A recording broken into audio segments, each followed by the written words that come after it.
That was Cheng Lei reporting to us from Shanghai. And joining us now as our guest host for the full hour is Mario Singh, Director, Training and Education at fxprimus.com. We just heard Cheng Lei taking us through some of the numbers and talking about this lending spree that apparently went on in the first week of January.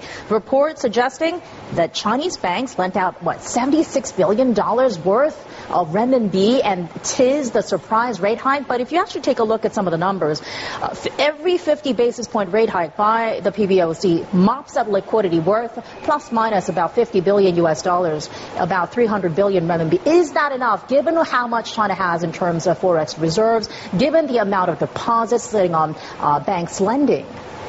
Well, I don't really think it's enough. One of the main reasons why China did actually raise 50 basis points, it's obviously President Hu Jintao's meeting with President Obama sometime this week. And they've always been known to want to set the stage so as to deviate from the talks of increasing the exchange rates. So mopping up liquidity, I don't think it's enough. They've had huge numbers at 5.1%. I do see that coming this week. It's going to be something below 5, but in essence, it's still going to be a high number for inflation, somewhere about 4.7%. Then what is the right remedy here? A lot of speculation in the markets that an interest rate hike could come right before the Chinese New Year.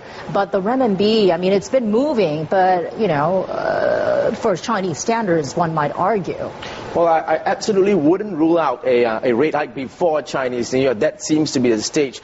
We all know how the Chinese authorities tend to move. Whenever there's a credit reserve ratio, whenever they start increasing, they don't normally stop there. So they could well surprise the markets. They did surprise the markets on Christmas Day itself. No one expected them to move on the 25th they of like December. To work on holidays and weekends.